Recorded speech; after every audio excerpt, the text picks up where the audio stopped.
Dobar dan, dobri ljudi, još bolji kapitalisti. Moje ime je Dorian Antešić i dobrodošli na Pričamo novcu podcast.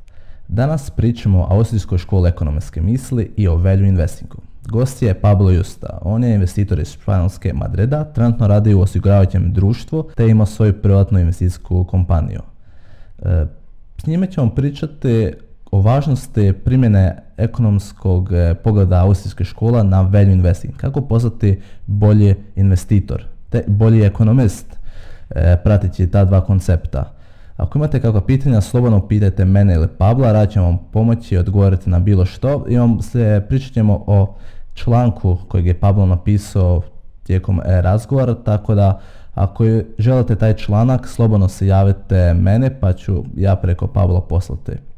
Ili se javite direktno Pablu. Hvala vam, nastavite ovo gledati, mislim malo je duži video, ali smatram da je austrijska škola jako korisna za život i za razumijevanje ekonomije. Jako je različita od ekonomskih škola što se predaje na ekonomskim fakultetima. Po meni najbolje prikazuje ekonomski svijet i društvo, te poboljšava sigurno život. A value investing, kako i sami znamo, Warren Buffett, Charlie Munger, najveći investitori u povijesti, sigurno je koncept dobro istražen, dobro poznat. Pablo na jedan unikatan način prokazuje što je value investing zapravo i na koji način razmišljati o njemu. Nastavite gledati video, hvala vam i vidimo se.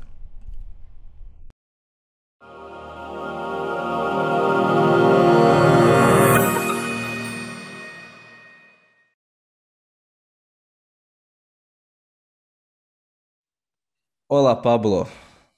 Hola Dorian, how are you? Doing nice. Madrid is doing okay, I guess. Hot. Summer is coming. Yeah, summer is coming. At least we have some vaccines right now. Like, for example, my father has one, and the people in my work also has, the older people in my work. So I think this summer will be better than the previous one, and I am waiting for this. Yes. Okay, and then you will enjoy it much more traveling, hopefully. I hope. Yeah, today, like this summer, I was planning to go to the Philippines, but the plane was canceled, so I am not able to go anymore. And I will go to Portugal, since I can go with my car. I will go to the Algarve. Algarve is the name, like the south of Portugal. Yeah. We have a house there, and we will go. Okay. Then great. Maybe we will see in Portugal or in Spain. I think I will go also maybe in September, August, or July in Spain. So maybe we will see. But let us introduce you to the public. So you are working as an investor in an insurance company, but could you give us your background? How did you end up there, and like your education? Okay. I have prepared a slide with the main points of my life. So I don't know if maybe I can share the screen here. Okay, are you watching the screen? Yes.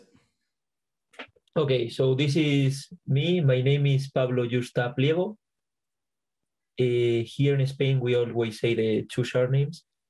And my background, I studied a bachelor in economics and finance here in Madrid. And when I finished the bachelor in economics and finance, I decided to start studying a master in Austrian School of Economics. This is a big change. Like, people that study economics and finance, they are always studying neoclassical models, neoclassical economies. And when you left the bachelor, you have your ideas really clear about economics. You are like, okay, I know everything. I know how to calculate the price, the quantity, the GDP. I know how to calculate everything. So I am a great economist. But this thing didn't happen to me. When I left the bachelor, I was thinking, I think all the stuff I am learning in this bachelor is not helping me to understand the world it's not helping me to try to connect the different ideas from the different sides of the economy, to put all together and have like a mental structure to understand the economics and the finance. So I was like searching for another solutions, and I arrived to the Austrian School of Economics. That is a way of studying the society and the economy that I think it fits better with my idea about the world. And in finance, I also start to study another different philosophy of investing, or philosophy of corporate finance, that is value investing, that we will talk about it later. So yeah, I studied a bachelor about economics and finance, but then right now I don't use anything of that knowledge, and I start the Austrian School of Economic Master, and also my private studies or studies on my own about value investing. What about my work life, or my where I work? What my jobs have been? I started my career in a mutual funds, like the name is like an asset management that has a lot of mutual funds, investment funds, and I was working in it. The name is Cobas Asset Management. The person who is in charge of it, who is the main analyst, who is the one that decides how the portfolios of the mutual funds are. The name is Francisco García Paramés. You can check in Google. Francisco García Paramés is one of the best investors in Europe of the history. Like, he has been during 25 years, more or less, having really, really, really good returns, around 15%. 15? As an average. Or 50? 15. 15. 15. If you have been 25 years with 50%, you are better than Warren Buffett. So no, 15. That is not easy, and he is one of the most reputed ones. But then I decided to leave Cobas Asset Management because I needed a change in my life somehow, and I went to live to Prague. This is where I met you, and I left that company. And when I went back from Prague to Madrid after these 6 months, I started to work in the Spanish Insurance Compensation Consortium. This is where my insurance world started, and now I'm working also in an insurance company. I was there almost 1 year. It was a really good company, but it was a public one, so there were a lot of inefficiencies there. As all of you know, that the public companies, the incentive of the workers are not the same like the incentive of the workers in a private company. So when there are these difference in incentives, you see that there are a lot of people that they will be there, like at least in Spain, I don't know in other countries, but they will be working there all their lives. They cannot be fired. I mean, they have to do something that is really, really bad for the company to be fired. If not, they will continue working. So you can see people that are lazy, people that just and I mean, they're not doing their best. No, that's it. But this was a really good memory for me to work there. I also met people that were really, really, really good. They taught me how do you say it? Like the past of teach. The past of teach? Yeah, like teaching, but in the past. Well, there were a lot of people that taught me a lot of things. Taught. Taught me a lot of things. I learned a lot there, and this will be a really good memories for me always. And then from 2020 till today, I am working in an insurance company that is a life insurance company, because the director of this company is the director of the Master of Austrian School of Economics. So this director, that is an Austrian economist, we will talk about him later. He has a company, a life insurance company, and he made me a proposal saying, "Hey, Pablo, do you want to start working with him, like with me?" And I said, yes, of course. So I am working with him almost for 1 year. And this is like my background, and this is who I am. I am 23 years old. So you started to work while you were still in university. You managed like easily to do that, or you had hard time studying and investing? Working. You can do it. You can do it.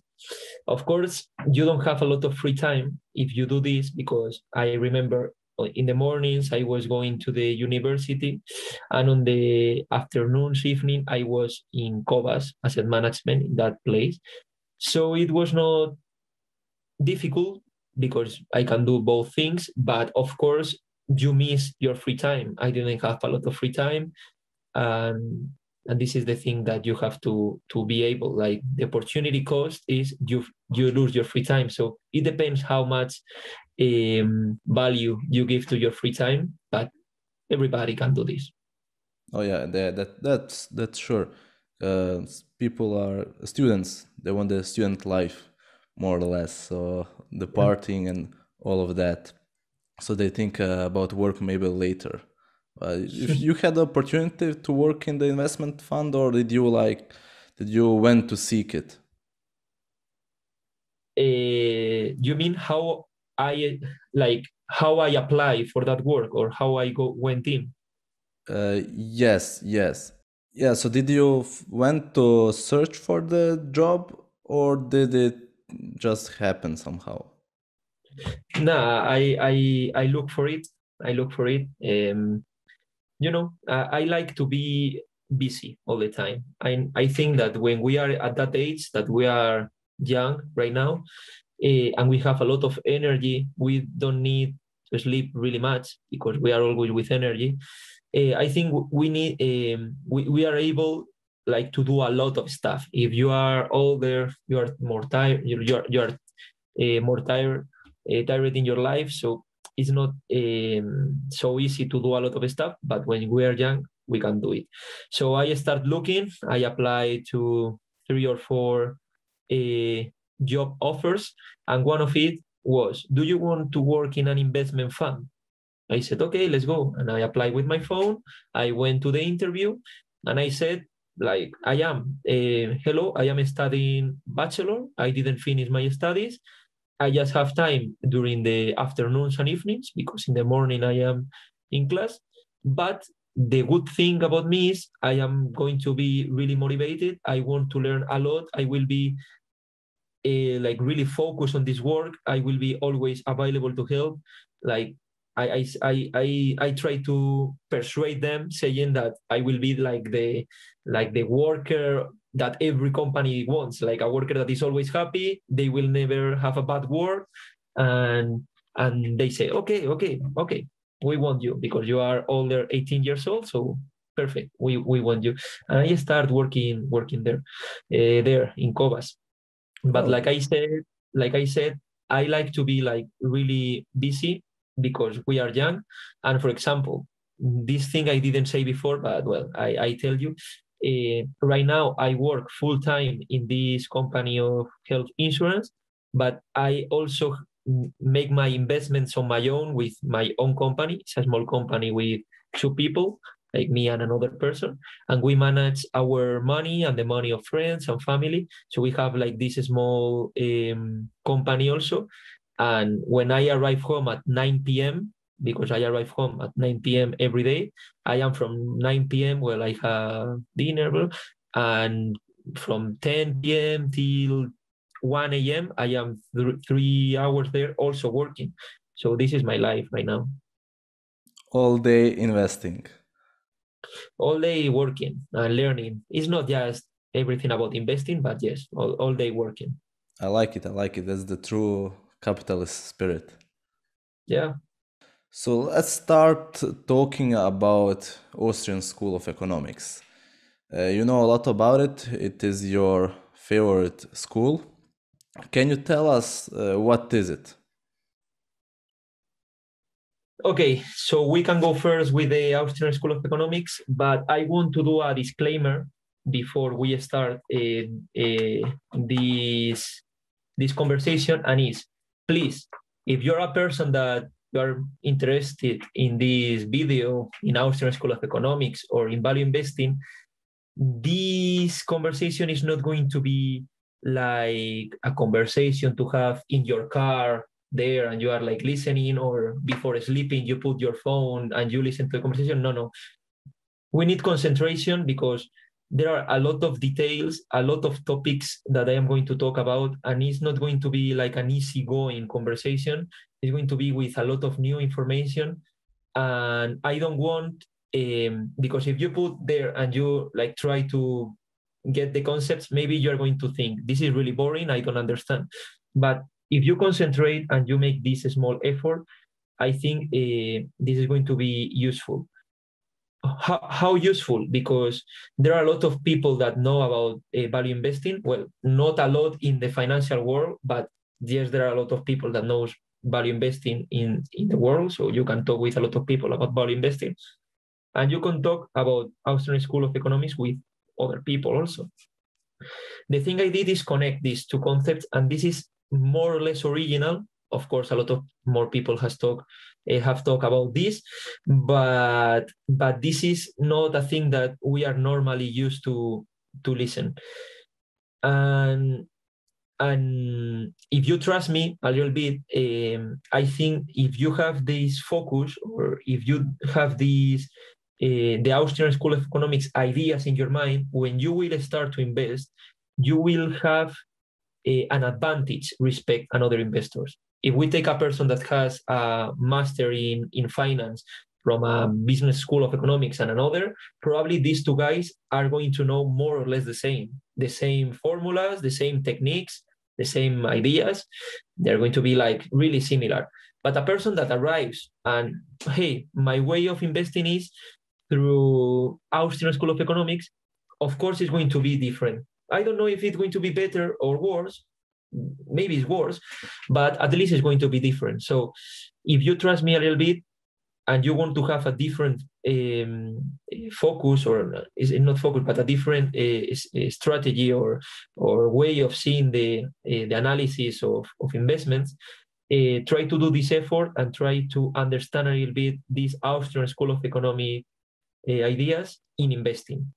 So after this disclaimer, and I recommend everybody to have a pen in your hand and a paper, and you can write and that's it. Okay, and also all these things I am going to explain or talk about is, can I share the screen 1 second? Yes, you can.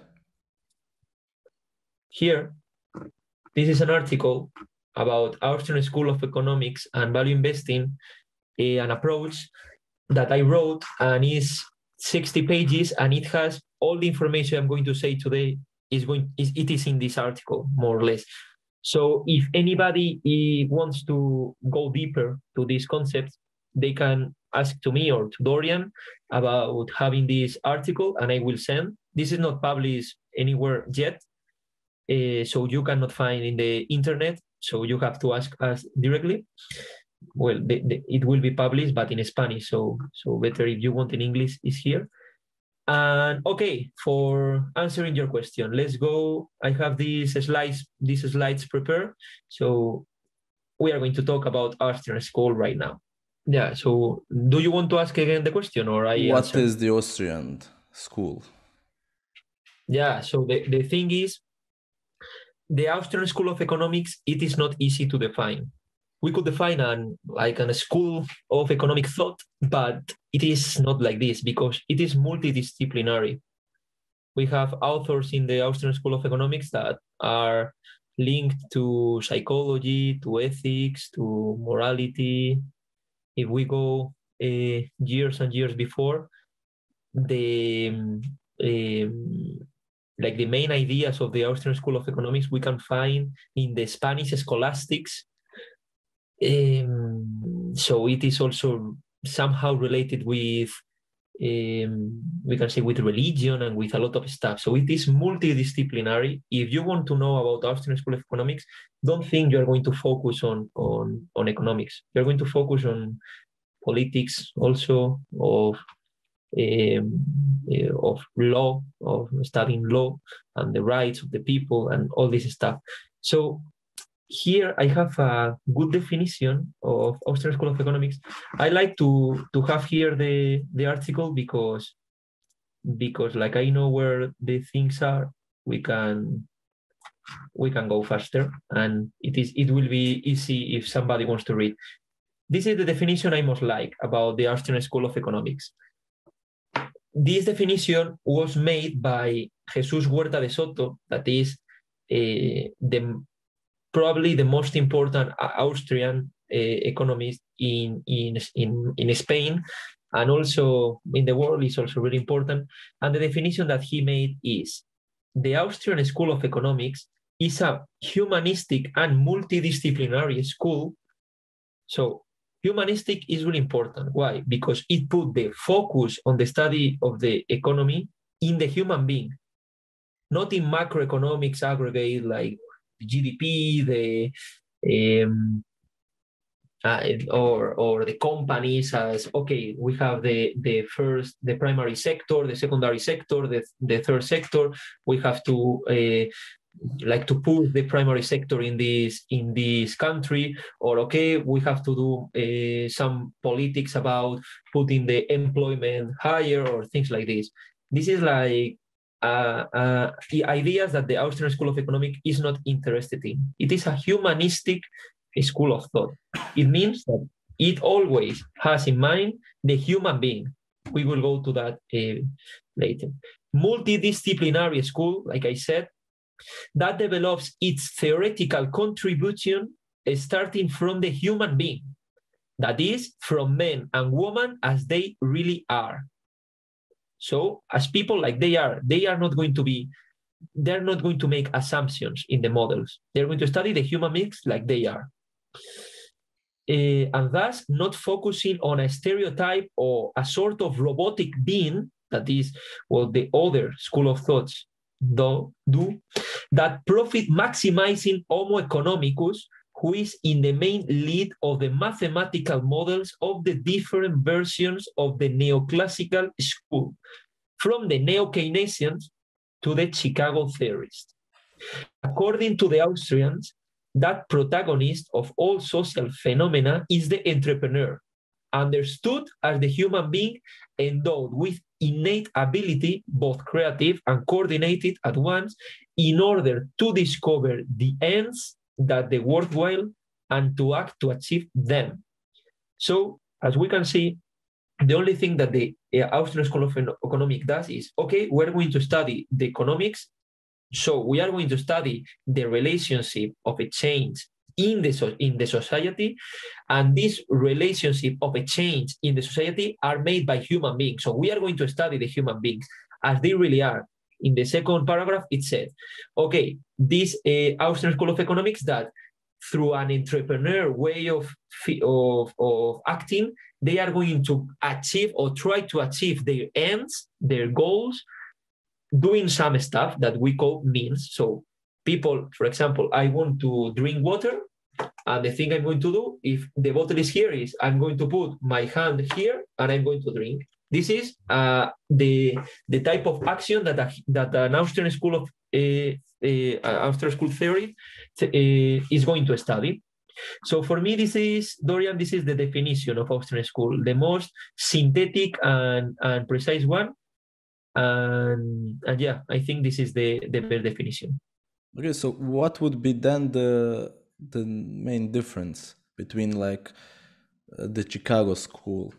I mean, you said maybe you can make it more, paraphrase it on it, because when people say that it's like free market, and people say capitalism, they always think, you know, in the same basket like Friedman and Hayek. They don't see most of it. most of people don't see the difference. So can you tell us the difference, in your opinion, between the Chicago school, which is also for free market, and the Austrian school, which is also for free market?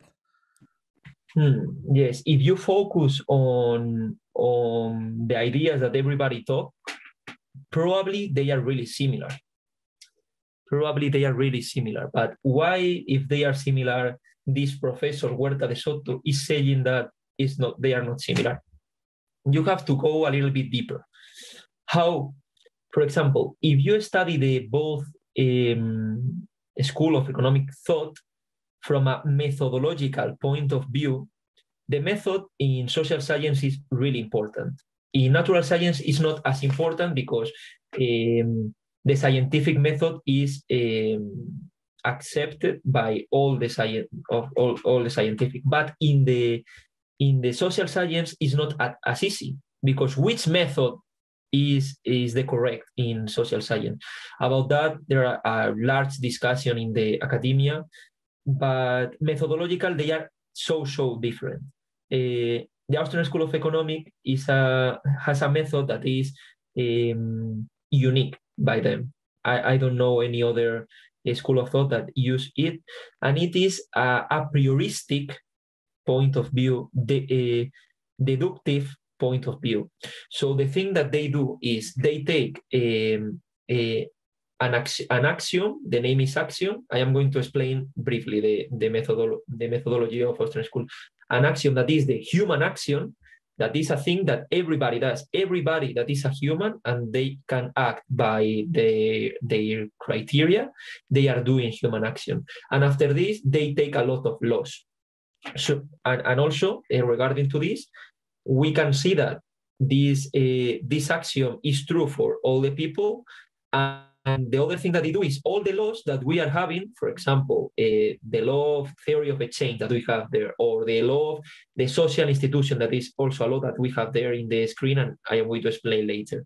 All these laws can be, we can go in the other direction, we can go to the prior states, and go again to the human action. This is called individualism methodological. So methodological individualism. What does it mean? That every law in the Austrian School of Economics can be understood from the human being perspective. We don't have this in the Chicago school. In the Chicago school, we don't have this. We understood the human beings as a group of people that probably they have a behavior that is similar, and they will react similar to similar stuff, to similar things, to similar inputs in their lives. This is the methodological difference that is really important, but it's just like academical, we can say. But if we go, for example, to the monetary perspective, this is also really different. If you read Milton Friedman, and you understand him, the thing that he wants to say is that, for example, the interest rate should be always really low and without change, like stable and really low. In that way, the economic growth will be the highest it can, with really low interest rates and really stable one. If you read, for example, Hayek never say this. In the Austrian school, this topic about the interest rate came from Knight. That Knight is another economist. It's not an Austrian one, but the idea is from him. And we talk, or the Austrian economists talk about the free market interest rate. And it can be low, like low or higher, and it depends on the human perspective. It doesn't have to be low all the time. So we can see also that there is monetary difference. And to finish this question, the topic that is the most important one. Why people relate Chicago School with Austrian School of Economics? Because they both are against socialism. This is the main topic. What they say, the people say, oh, they are the same. They like capitalism. They both reject the socialism. But if you go deeper... And government intervention, more or less. Yes, but as I said, Friedman likes a monetary intervention because he likes the interest rates really low all the time. Okay, so the criticism about the socialism is different between the Chicago school and the Austrian school. They both reject, but they reject it differently. It's like, if you don't like football, I don't like football, but you don't like football for one reason, and I don't like football for another reason, and we say, oh, we are the same. No. We both reject football, but we are not the same. How is the rejection of Friedman? The rejection of Friedman is a rejection based on the reality, on a practical rejection. He sees or he understands how the socialism works in the reality, and he rejects all this high intervention in socialism, all the bad consequences about for the people in a socialist society, and he does it perfectly. I agree with all his ideas. Okay, but the Austrian School of Economics doesn't reject the socialism practically. Of course they do, but the focus of his studies is in a theoretical part. For example, Friedman would say that probably or mostly all the socialist leaders are bad people, are people without manners, that they want to rule the society. But if you ask Mises wouldn't say all socialists are bad. Of course he thinks, but he wouldn't say, why you reject socialism? He wouldn't say, yeah, because the leaders are bad. No. The thing that Mises said is, it is impossible theoretically to have enough information in your power to rule the society, because the information that you need to rule the society is dispersed in the brains of all the people that are in the society. You cannot absorb, have all that information and try to rule the economy. Yeah. Also, Mises said, if it could be possible to have all that information, of course, socialism would work. Of course.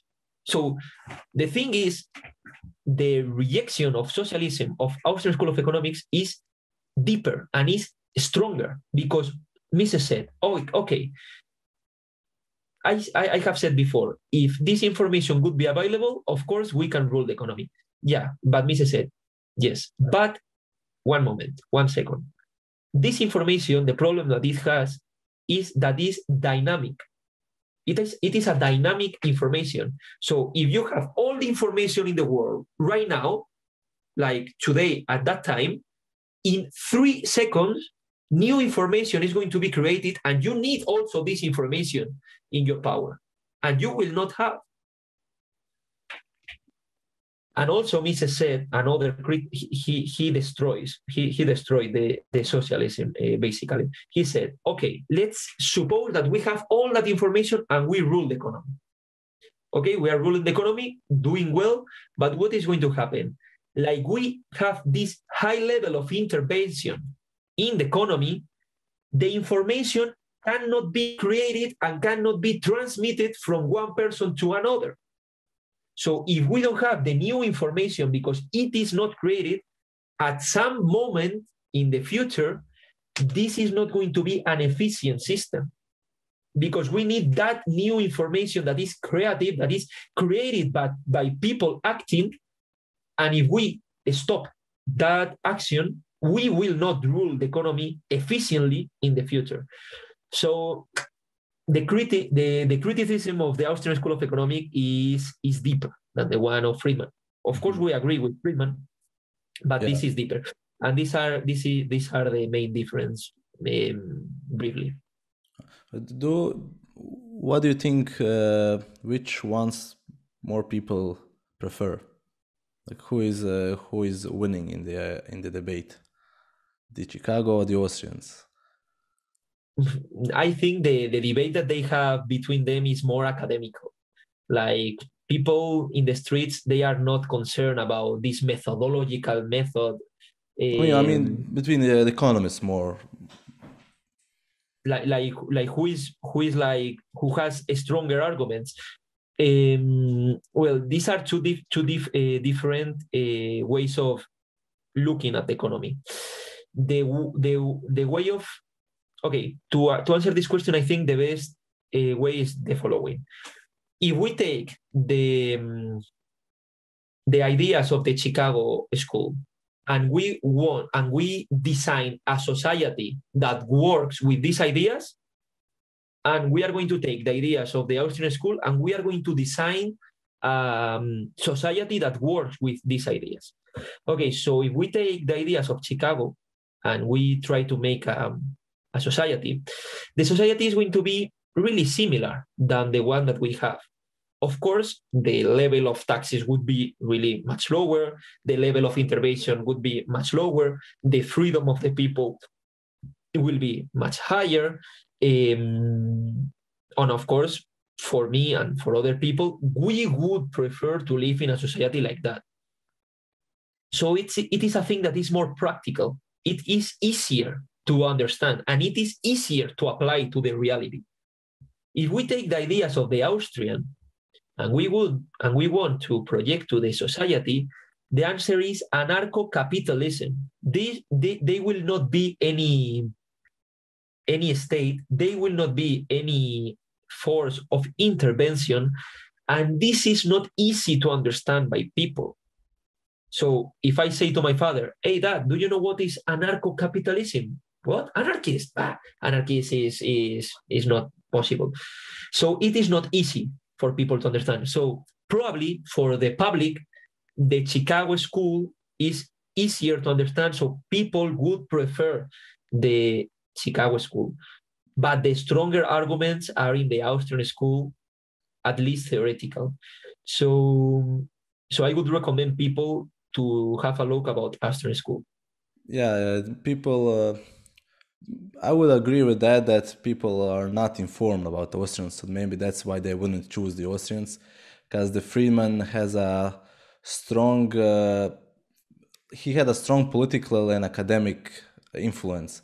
So that's why we are learning from him most. Like the same with Keynes, because the governments like the economists who are supporting them. And like Keynes, he was for intervention, and of course government will like that. Friedman was also for intervention in the monetary, so of course the government will take that.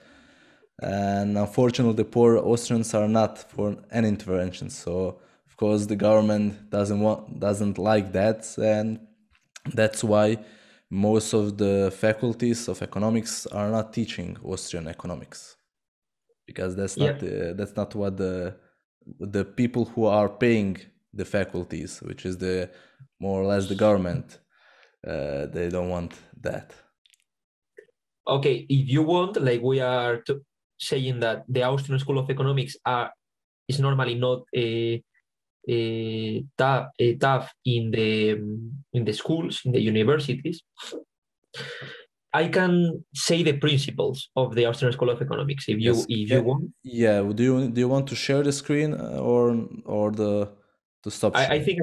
I think I am sharing right now, no? Okay, but do you want to have the share screen or no? Yes. Okay, then put the full, big, okay, like that.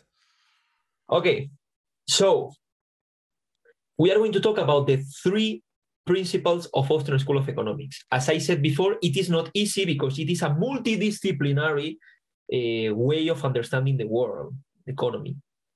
So how I have done this brief summary of 3 points that I'm going to explain.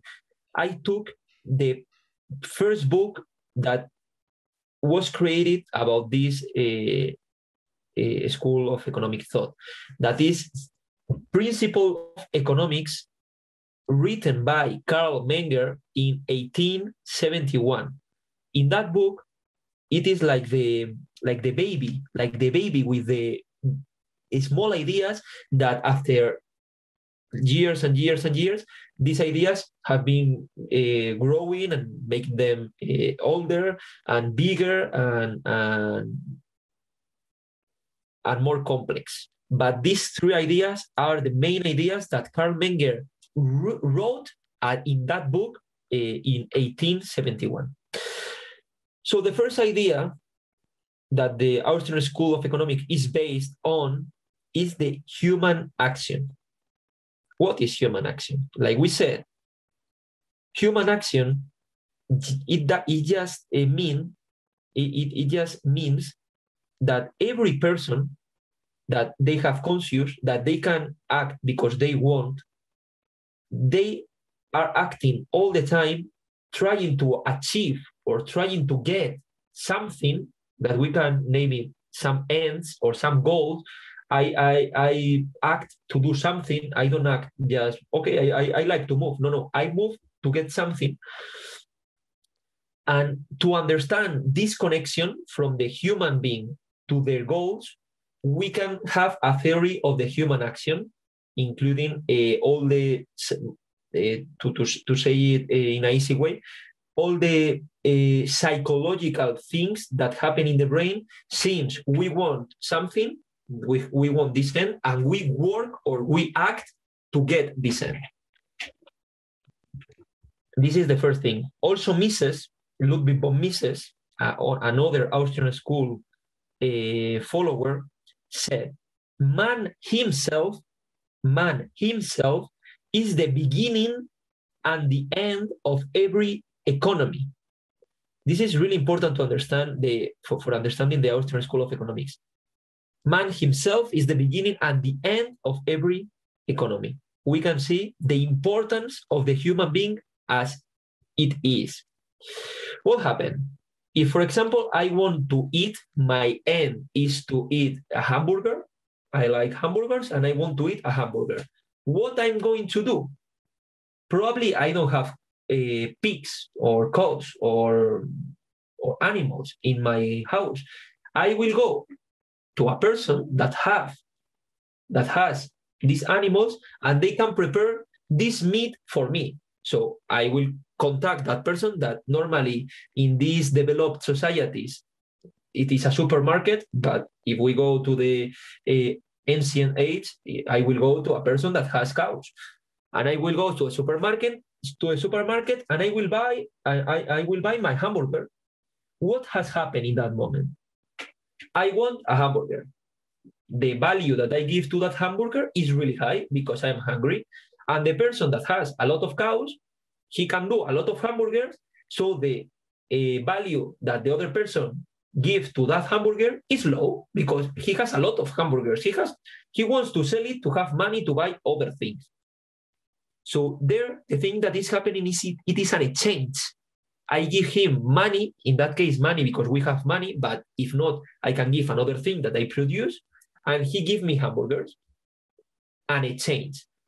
Why is so important the change? Because we have gone to the second point, that is the theory of exchange. In the moment that a person that wants to achieve a goal need a change with another person, like in my case with the hamburger, it is when the economy is born. The economy is born in that moment with the exchange of the people trying to get their own ends. In this exchange, that millions of people are exchanging things, in that moment is where economy is created. So if a school of economics wants to study the economy or the society, they have to understand that these are just theories to understand the exchange of the people. That's it. This is the economy. So briefly, economy is the study of million of people following their individual ends and cooperating with another people to achieve that ends. So now, Dorian, we can think and we say, perfect, this is economy. Million of people acting. How the hell I am going to study nothing there? Maybe I want a hamburger, but maybe Dorian is vegan and he wants lettuce. How the hell we are going to study something there? There is no regularity. There is nothing. So what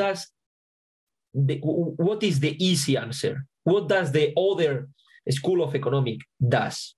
I mean, I say others, but there are a lot of difference between them. I don't want to put in a group, but okay. They say, okay, no problem. Let's make assumptions. Let's make assumptions. So they have a reality that is millions of people acting, and they do assumptions. And they distort that reality. This reality is not the reality anymore. For example, every human being has the same feelings about eating hamburgers. So everybody give 0.5 level of happiness to eat hamburgers. And everybody is like this. And they do a model. Ceteris paribus, I have an answer. Nothing. Ceteris paribus, yeah. Nothing. This doesn't work. This is not the reality. And this is what we study in the school. So the Austrian School of Economics, like I said before, doesn't do that, doesn't do assumptions. They have the individualism methodological individualism. That is, every theory has to be explained by the human being like it really is, not like a robotic person that, oh, I like the hamburgers like you, and like him, and like the other guy. No. We have different preferences. But there is an interesting thing, and we are going to arrive right now because it's the third part of the thing I am talking about. Is the social institution. The Austrian economists have discovered that, yes, there is regularity in the study of the economy. And where? In the social institutions. So what is social institution?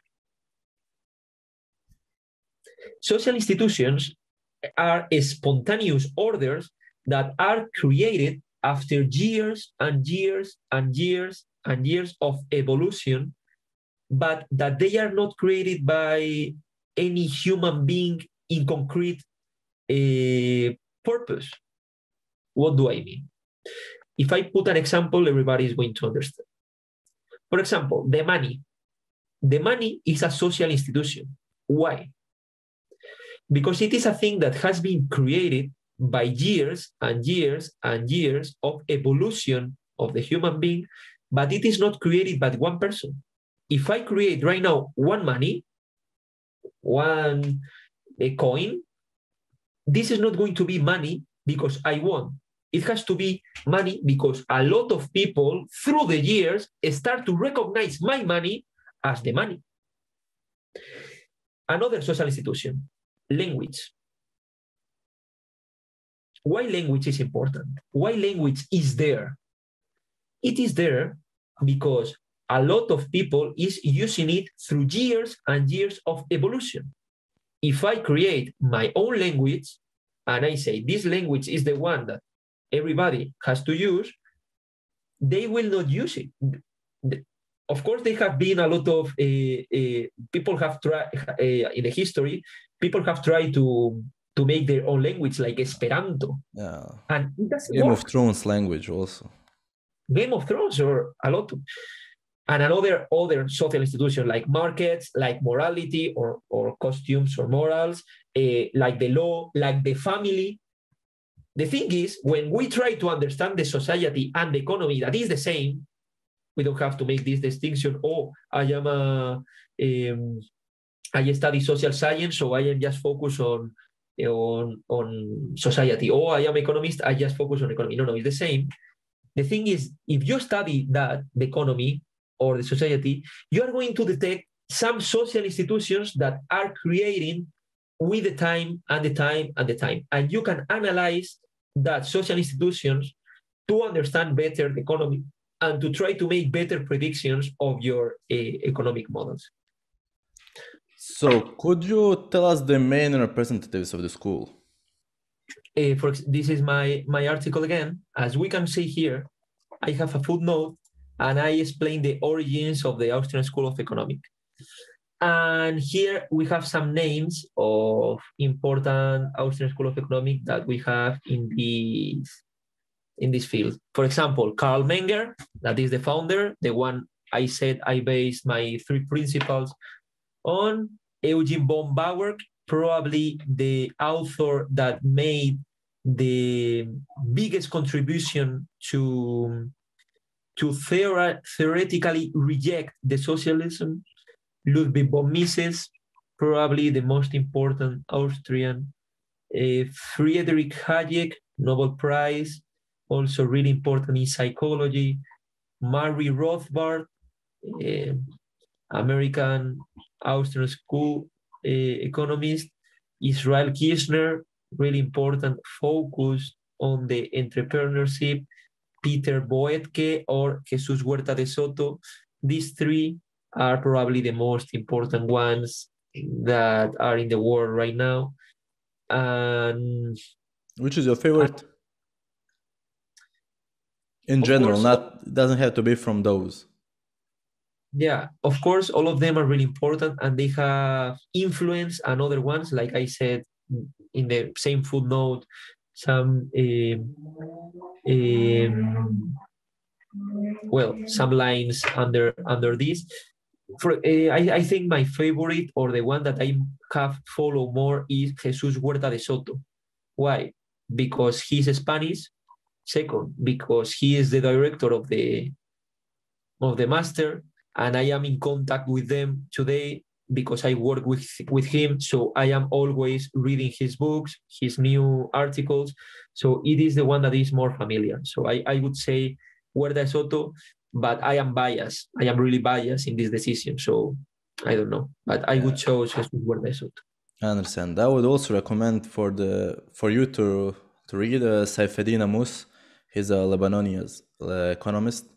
He's very, very good. He's mostly in the Bitcoin industry, but he's teaching Austrian economics. He has his personal platform on the internet, saifeddin.com, where people can learn about Austrian. And he's actually writing a book which is also called the Principle of Economics, and it should be, I think, at the end of the year out. So I think it will be big in the economics world, but especially in the Austrian world. I will read it for sure. Thank you for telling me. No problem. And so let's start with value investing. How would you describe value investing? I connect because I have another slide.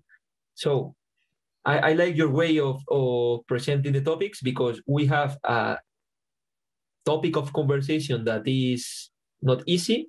So first we are going to present Austrian school and value investing, and then we are going to see what connections we have. And after all this stuff, we can have discussions about the nowadays markets. So what is value investing? It's a really good question, and it's also really difficult to answer, because value investing, it doesn't have a definition that is accepted by everybody. So in that moment, I would like to play a video, but we cannot because copyright in YouTube. Yeah. I recommend to everybody to go to that video. It's really easy to find. If you write all intelligent investing is value investing in Google or in YouTube, you're going to see 2 minutes of Charlie Munger describing what is value investing, and it is an interview of 2 or 3 years ago. I don't know, but it is not far away in the time. So like we cannot put that video. I'm going to explain, or I'm going to say what Charlie Munger said in one line. So all intelligent investing is value investing. All intelligent investing is value investing. Acquiring something that is more valuable than the amount that you are paying. Okay? You must value the business in order to value the stock.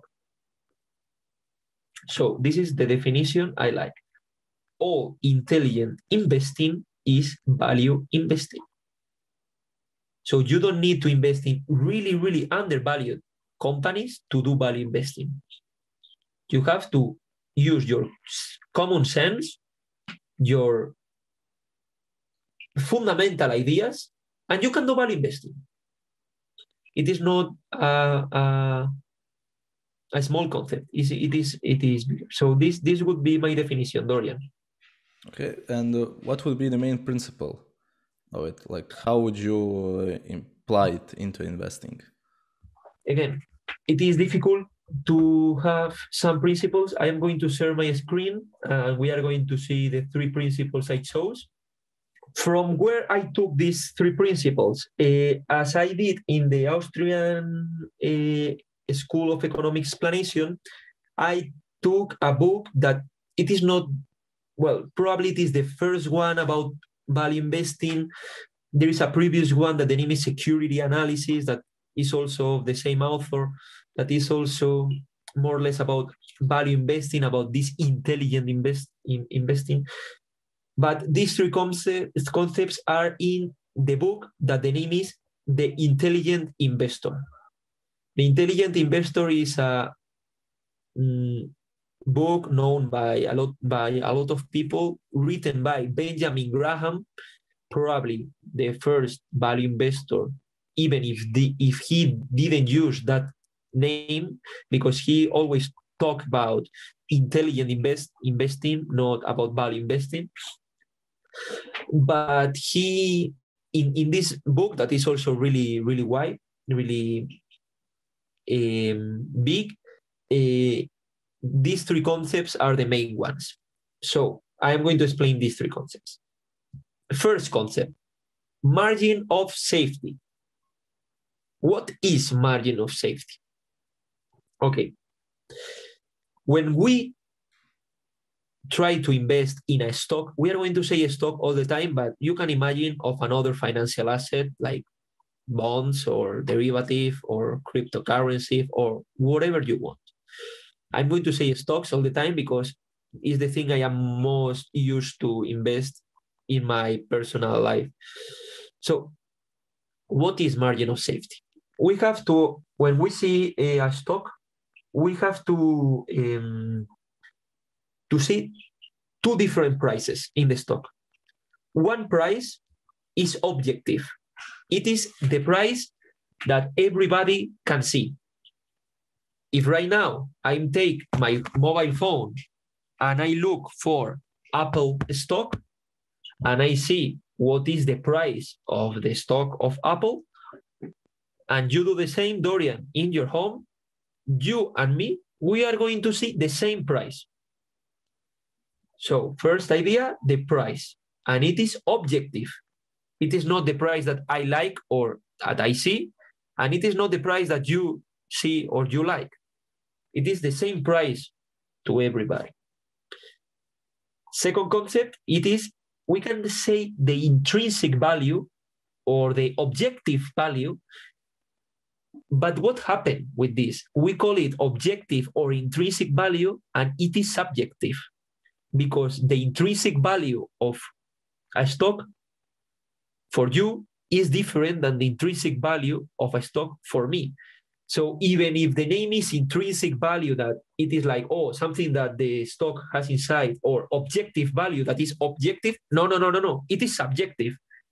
And if you do evaluation and I do evaluation, it is going to be different, always.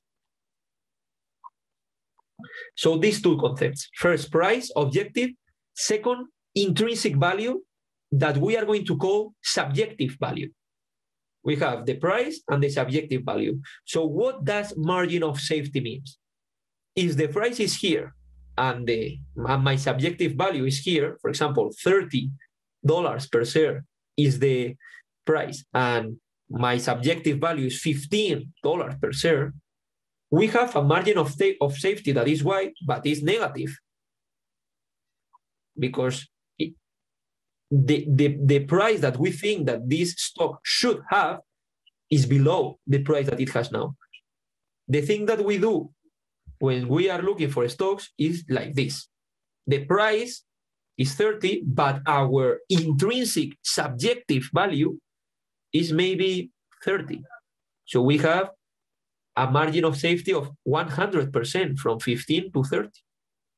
Yeah, so it has to be underpriced, undervalued, like compared to our value. Yes. Yeah, that's it. When this thing happens, we call it this price is undervalued because it's under the value that we give. But I repeat, this is subjective. And normally, this is not one price that is 60. Normally, it's a range of values.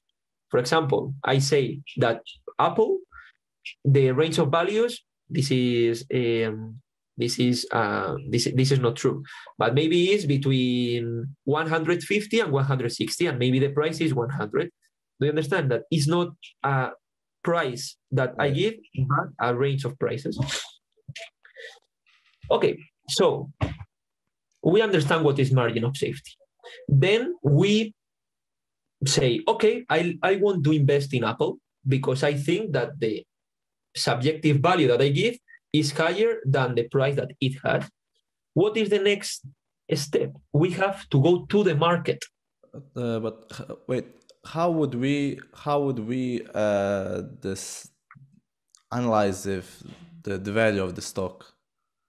Like how do you see like if the stock is if the value is much higher or lower than the price that it is? This is probably the question that we are trying to solve, everybody. What is the method to give a good intrinsic value or subjective value? I don't know. If somebody knows, please tell me or give me a call or send me an email. Nobody has a method that is the method to analyze. Everybody has a different method. Yeah. Mine, for example, is based or has some ideas about the Austrian School of Economics. But for example, if you talk with Warren Buffett, he has his own method. If you talk with George Soros, he has his own method. If you talk with Druckenmiller, he has his own method. Is it possible that you would describe us in short your method? Yeah. We will go to it later because to understand my method, we have to continue this logical. Okay, no problem.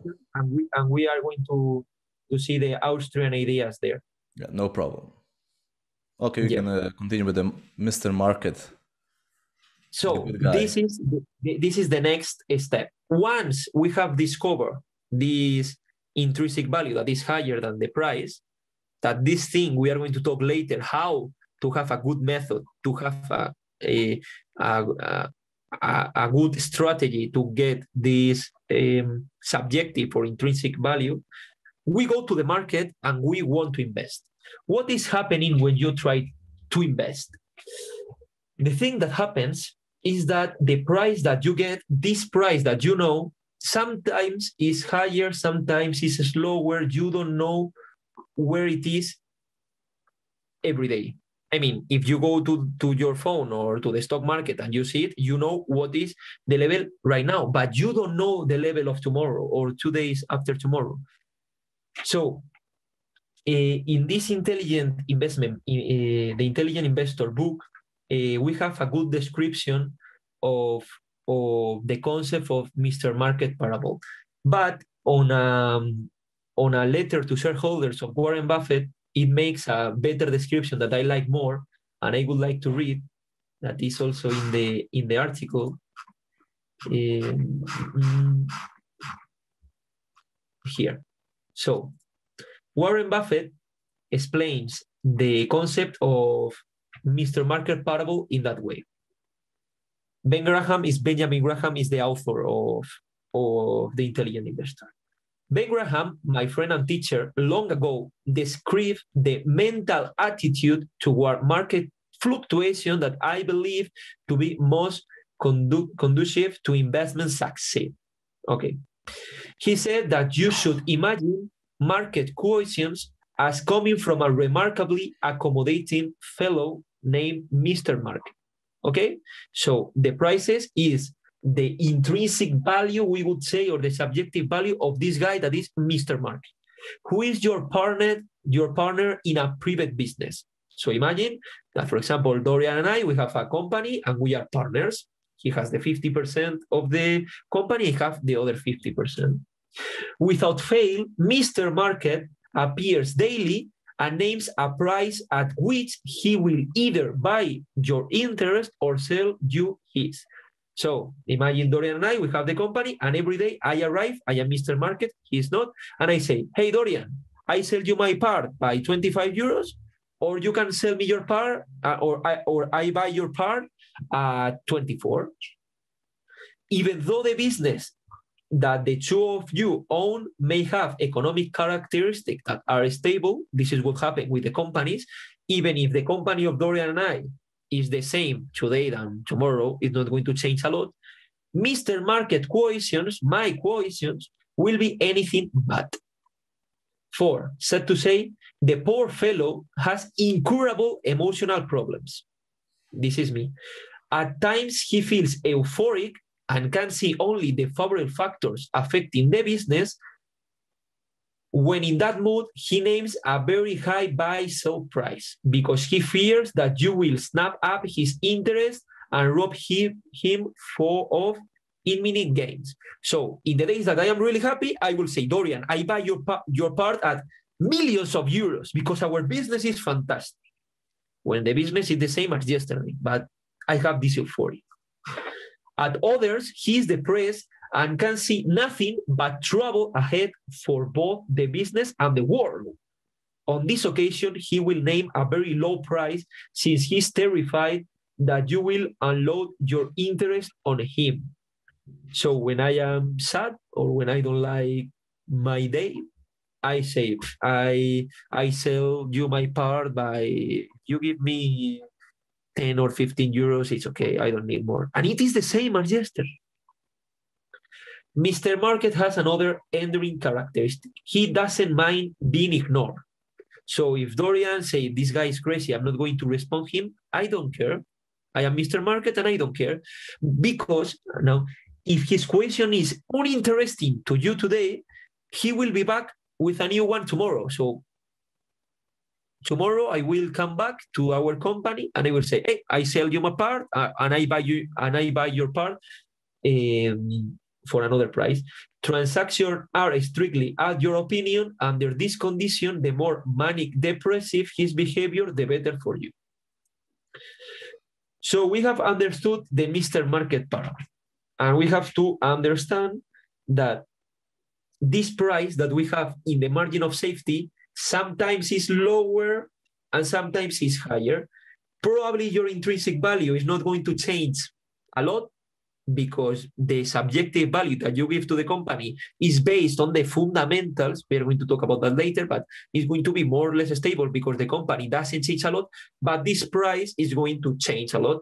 So you have to try to sell when it is low, and you have to try, you have tried to buy when it is low, and you have tried to sell when it is over your intrinsic value.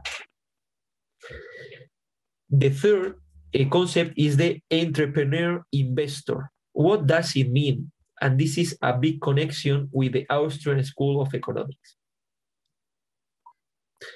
In the Intelligent Investor book, Benjamin Graham does a comparison with the behavior that an entrepreneur has to have in his work, in his daily life, with the behavior that an investor has to have in his investing life.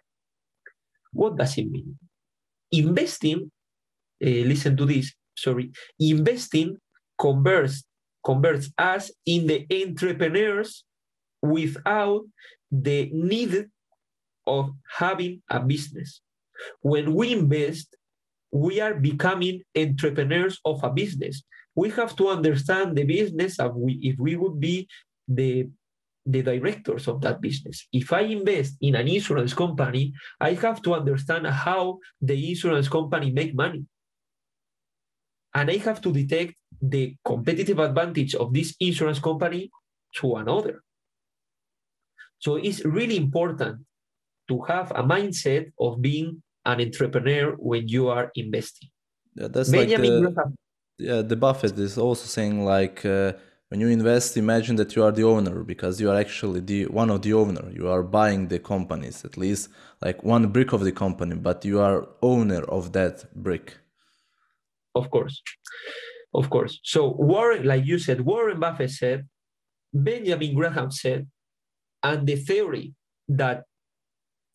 economic theory that is most focused on the entrepreneur and better describes how the entrepreneur acts in the society is the Austrian School of Economics.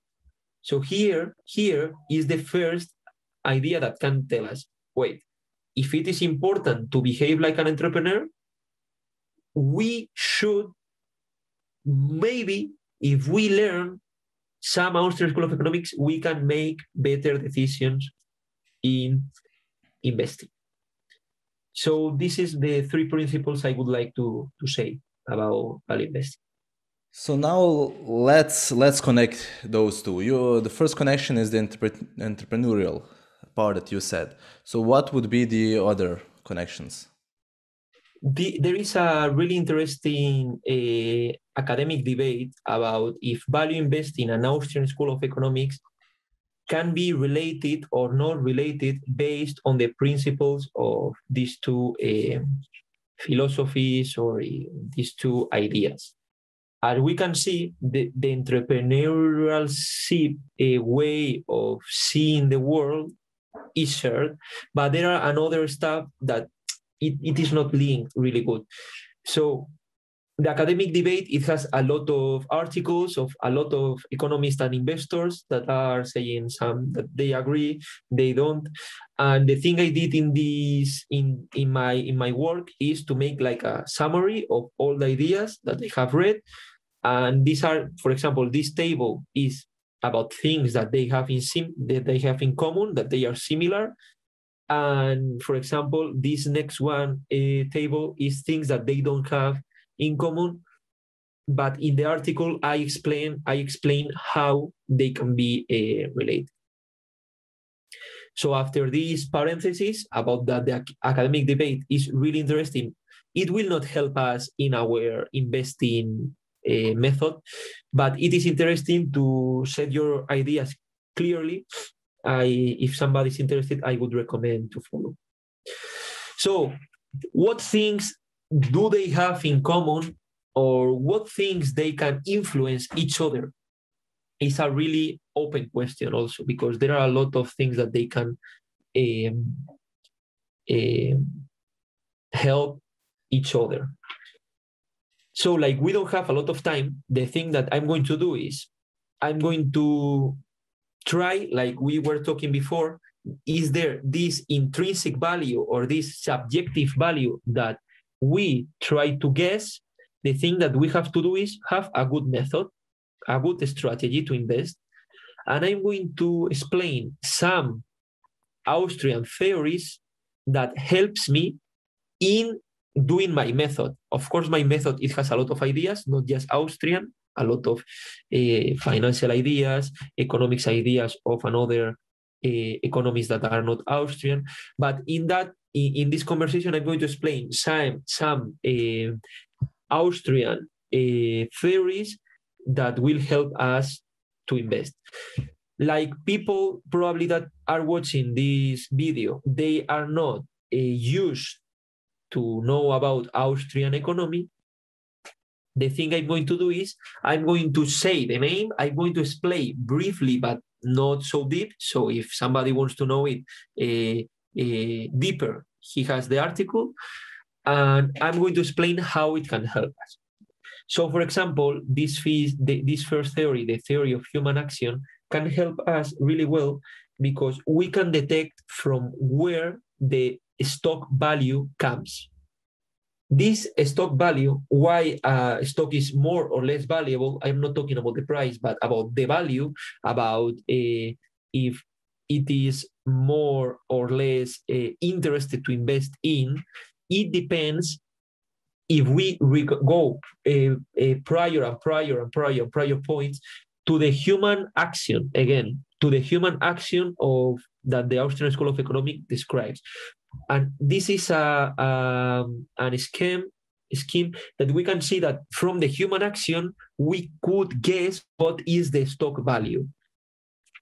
To sum up this part, the thing that we can say is, if you want to understand what is the stock value, you have to understand what is the people or the human being preference to use your service or to buy your product. So the value of the stock is directly related with the preferences of the consumers. There is a value investor that is really famous, that the name is Peter Lynch, that he's a master of this. He always explains that if you want to invest in a stock, if you want to be a good value investor, you need to understand perfectly that you have to like this company as a consumer, not just an investor, also like a consumer. So the preferences of the consumers, the preferences of the human beings making their acts to get their goals are going to be really important to determine the stock value. Another theory that is really important for us is the theory of price determination. As the name said, the Austrian school explains how the price is determined in different situations. So it is not the same to understand the price, if we remember the margin of safety, this price, for example, in an action of imagine that this picture is from Van Gogh, from Vincent Van Gogh. And yes, there are just few Vincent Van Gogh pictures. So if I want to sell this picture, a lot of people are going to be interested, but there is just one good to be sold, and there are a lot of people that wants to buy, a lot of buyers and one thing sold. So the way of determining this price is going to be different if I am selling water. If I am selling water, that there is plenty of water in the world, and also a lot of people want water, the way of determining the price is different. So the scarcity is the thing.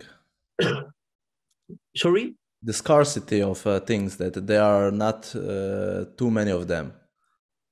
That's it. So this explanation is made by the Austrian school, and when we are in the market or when we are investing in arts, for example, in pictures, we can invest in a lot of things. Having this theory clear in our mind can help us to determine the price. Also, the theory of price determination will tell us that the information that is in the prices is huge. When we see, for example, that these glasses cost 10 euros, we say, okay, perfect, but it has a lot of information behind this, a lot, because this price is made by historical preferences of consumers that in some moment of the history were able to pay, or they wanted to pay this price for these glasses. If not, they wouldn't have that price. The theory of impossibility of socialism. We were talking about this before. Here is the description of the theory. But the thing is, if we understand the theory of impossibility of socialism by the Austrian school, we will be better to understand, for example, the country risk when we invest. If we invest in a company that his operations, his sales, his revenues come from a country or from that same country that is really that is socialist, or it has a really high level of intervention, if we understand this theory, we will be better to set a country risk to that investment. If we don't know this theory, we can also give a country risk, but it will not be so much precise. It happens the same with the mergers and acquisitions. Mises said that this theory of impossibility of socialism can also be applied to companies. So if a company is growing and growing and growing and growing and integrate all the vertical and mostly vertical, more than horizontal, all the vertical steps in the creation of a good. The thing is, if that company integrates so much stages, this company will not be profitable, because we need market values in some moment to detect if we are being efficient. The same like in the societies. So if in a merger and acquisition of a company, we see that it's going to integrate another company, and both together they are going to have like the whole sector or the whole value chain creation, as investor, we can say, hey, be careful there, because it is not possible to be efficient if you integrate all that stages. Yeah, so the company should be a little bit more decentralized. Of course, yes. The entrepreneurship, the theory, the main theory probably in the Austrian school that is connected with value investing. We have talked about this before. I will go briefly, because the Austrian school does a difference that is really good. This differentiates the entrepreneurial knowledge from the scientific knowledge. The scientific knowledge is the knowledge that we can learn from books. If you read a lot of books, you know a lot about scientific knowledge. Even if you read books about economics, you know about scientific knowledge, because the scientific knowledge is a knowledge that can be expressed by writing or by talking or by, in any way. The thing about the entrepreneurial knowledge is a knowledge that is the most important in investing and also the most important in life, but it's a knowledge that can be just learned by practicing. You just can learn investing. I don't know if this makes sense, but if you want to learn about investing, you have to invest. Learn by doing. You can, yeah. So this thing is really important for you to have in mind. And if you know Austrian school, you will potentialize or making higher your entrepreneurial knowledge. You will work on that. Also, when you are, for example, in a company, the management board, you are trying to see if you like them or not. You can detect if they have or not entrepreneurial knowledge. Monetary theory. Nowadays is really important to know about monetary theory, and the monetary theory of Austrian is really strong and well detailed. Here is, for example, a definition of the difference between the classical school and Austrian school. But if you know monetary theory, it will help you a lot. For example, when you want to value gold, or when you want to value cryptocurrencies, if you know monetary theory, it's going to be really important for your decision in investing or not in some cryptocurrencies. Also, when you invest in a company that is not in your country and the stock is traded in a different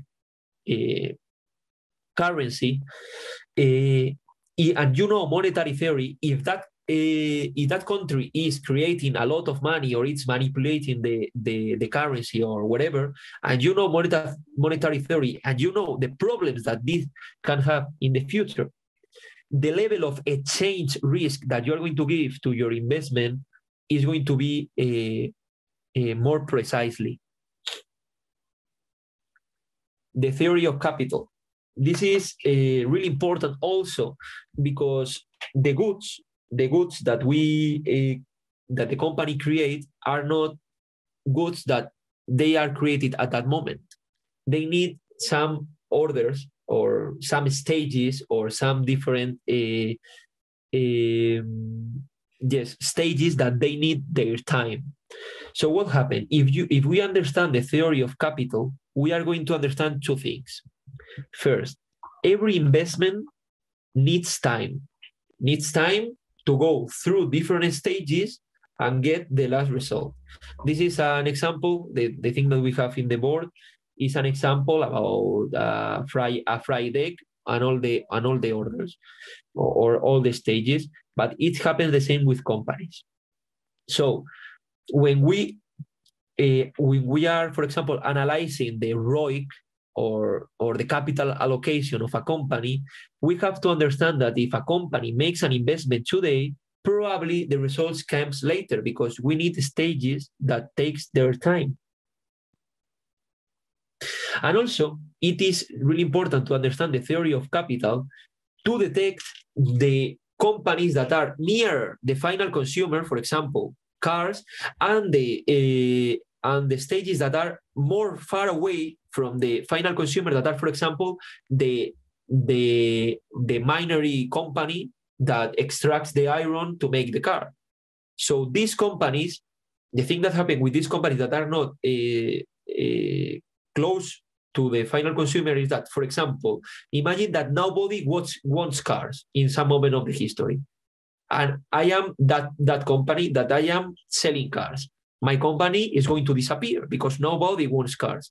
But if it happens that nobody wants cars, but the thing I do is not near the final consumer, because the thing is I extract iron from the mine, I can take this iron and instead of doing cars, I can do something else that the people will need. So my company is not going to disappear. It is good to understand this also, the theory of capital. The theory of economic cycle. This is the most famous theory applied to investment. A lot of people has written about that and has talked about that. And is why economic cycles are created. We have a lot of explanations. Austrian School of Economics has theirs, and it is probably the most, of course I am biased, but for me it is the best explained. It is the best theory of economic cycle I have ever read in any school of economic thought. Yeah.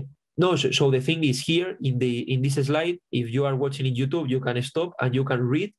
If you want to read the theory of economic cycle, you have to read the numbers 2, credit expansion, and you have the different stages. First expansion, then boom, then crisis, then depression, and then recovery. This is the whole economic cycle of the Austrian school. This is a brief summary with, like, you can read in 1 minute. And this is going to give us a really good macro point of view of any situation in the world. So, for example, right now, if you know the theory of economic cycle, you will have a good focus or a good way of watching the reality. And for finishing with these theories, and then we go to the talk with the minutes that we will have. The theory of social institutions. We have said before, Austrian School of Economics studied the social institutions are the thing that don't change a lot through the pass of the time of the human existence. And there is a thing that is called mode, some people will know, and it refers to the competitive or comparative advantages that the companies has from others. For example, I don't know, Facebook has a competitive advantage or a big moat from another social media that tries to do the same. Why? Because Facebook has a lot of people that use Facebook. If I go to another social media that nobody uses, I cannot talk with anybody. So this social media, it doesn't have any value. So the thing is, knowing the theory of social institutions of Austrian school, we can understand better the modes and how deep are these modes. For example, if we have done an analysis about the language and how it is really important that a lot of people talk your language to be an important language, we can understand better Facebook. Because Facebook has the same logic. More valuable when you have more users. And these Austrian theories and people that study that theories, they go so deep on that concept that when you study Facebook, you can make a lot of synergies and you can do a better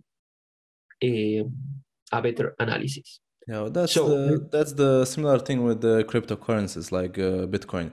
The main thing that is driving the price is the number of people who has it. So the more people who has it, the value goes up, and the more people invest, it goes up. And as it goes up, the more people enters the market, and It's just the loop continue. It's the perfect loop. Of course. That's the best part of the network effect. For sure. For example, right now that you are saying this example that I think is great, we can see that for investing in cryptocurrencies, it is also useful to know Austrian school. You can use the monetary policy to understand if it can be a substitute of a fiat currency or not, a cryptocurrency. And second, you can use the social institution theory to understand, for example, the network effect. So the only thing I want for finishing and attending to your questions or the time that we have is there are a lot of theories in the Austrian School of Economics that we can use in our investment model. And my investing model is based on fundamentals, like the value investing fundamentals, but I have a lot of influence of Austrian School of Economics, and all these things is written in that article. So I am ready to. I'll put your email into the description. So if people want, they can send you email, and then you will send them the English version or the Spanish if someone knows. Can you tell us, like, in shortly, what would be the main difference between value investing, the portfolio building, and the modern portfolio theory? Because the modern portfolio theory is all about diversification. They are saying, oh, this is the risk, you need to control the risk, and that's how you build a portfolio, like 100 companies in the portfolio, and then you will have a dispersed risk, and you will be much safer and much better. Yes, you have answered the question with your question. It is the main difference is about understanding what is risk. If you think that risk is volatility, you are going to diversify. If you think that risk is not about volatility, but to lose money in the long term, you are not going to diversify. An example to explain it quickly and go to the next question. If there is a stock that you have an intrinsic value, or you think that the value of that stock should be 100, and right now is 100, and in the next day it falls down to 50, the value investor would buy it because it would say, hey, look the margin of safety, look the difference. And the portfolio of the value investor is going to be full of this type of stocks. The person based on modern portfolio theory, it goes down 50%, and he said, oh, this company is so volatile. Don't go in. Never. 50% in one day. Never go. It's a different way of thinking. The portfolios are really different, and I follow the value investing theory. Do you have like how much percentage of a company needs to be like maximum in a portfolio, or there is no rule? Yes, there are a lot of studies about that, but I follow Charlie Munger. It has a book, this one, Poor Charlie's Almanac, and it explains there that for a portfolio to be well diversified, you need 3 stocks. Okay, and so that's how you do your. Of course, probably not for the company because it's insurance. It has to be a low risk. But for the other company that you have your personal, do you like that? How do you have some of your specific your circle of competence? How Buffett is saying? I like the description of Buffett about circle of competence. The thing I would say about it is good to understand your circle of competence, but you have to try to make it bigger and bigger and bigger every day. Of course, my circle of competence right now is not really big. I just know, for example, I know the Spanish market because I am from Spain and I have been familiarized with all the Spanish companies. And I am right now trying to get used to European companies. So my circle of competence right now is Spain as country, and is going broader and broader and broader. All the companies that I have right now are from Spain in my portfolio. in my investments, but they will go, they will be bigger, the circle of competence, and in some years I will invest in another type of stocks. Okay, then that's great. And so you are doing that personal business with your friend? Mm-hmm. Okay, that's great. That's a very good friend. That's what friends should be, to invest together. And, yeah, and I would he like also to. works with me. Yes, tell me.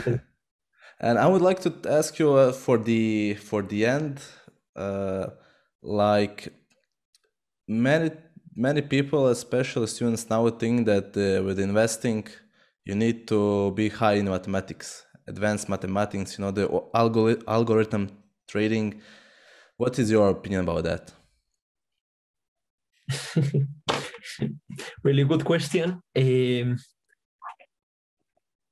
What do I think? In general, and it is also an explanation about the Austrian school, the mathematics are really useful. You need mathematics in your life. If you want to write, for example, 16 plus 20, you can write 16 plus 20 equal 36. Perfect with mathematics. Or you can write it with letters. 16 plus 20 is equal to. What is easier? Mathematics. Of course, it is easier. So mathematics are really useful, and we need for not just for investing, for expressing, for having a logical idea in the brain. It's really easy. But Austrian economists say, and I agree with them, and it is applied to investment. You cannot make decisions from mathematical models, from models that are full of mathematics. Because if you lose the connection between the reality and the mathematics that you are representing, you cannot do nothing. I cannot represent the economy from a mathematic model that doesn't represent or that lose the connection with the reality. In investment, for example, if you come to me and you say, for example, the ROIC, return on investment capital, and you say, oh, I have a great company that has 30% of ROIC every year. I am going to invest in it. I go to you and I say, sorry, can you explain to me the ROIC, why it is important, what it is? And the person said, yes. ROIC is the returns, or we say NOPAT, divided by the capital of the company, and this is the formula I use. And I said, yes, but what does it mean? And you have to understand that the ROIC in the deep of the investment thought, the ROIC means or is equal to the capital allocation that the company can have. And you have to understand the capital allocation. And what is capital allocation? First, you have to understand how the company is creating value, how with the benefits that they have, they can create new value if they give money to the shareholders, if they buy another companies, if they reinvest in their business. So to sum up, mathematics are important, but please never make really difficult mathematic models that they don't represent the reality, because this is the danger of the mathematics. Oh. Okay, thank you, Pablo, for this talk. I hope you enjoyed. I surely did. It was a little bit longer than usual, but I think that this is an important topic and listeners should dive deep into it. As I said, I will put your email in the description so they can contact you for the article and for whatever. And do you have the last message for the speakers, for the listeners? Yeah, of course. This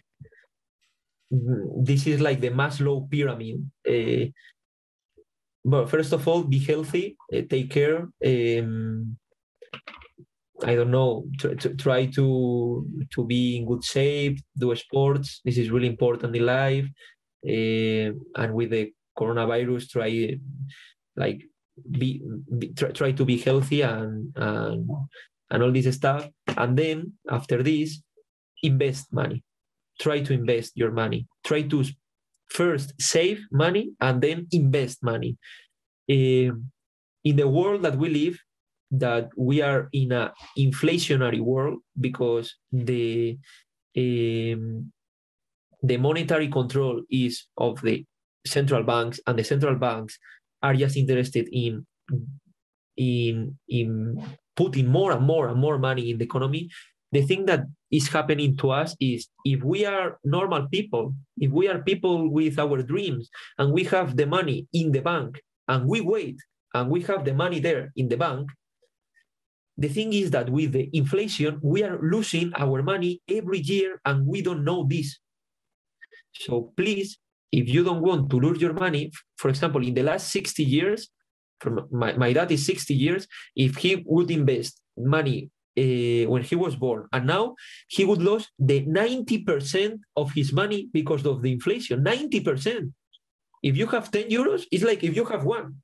Of course, you continue having 10, but the things are more expensive. So it's like if you have one at that time. So please, save money, invest money, and try to get rid of this inflation problem. I agree completely with that. Work out, be pretty, and be smart. See you.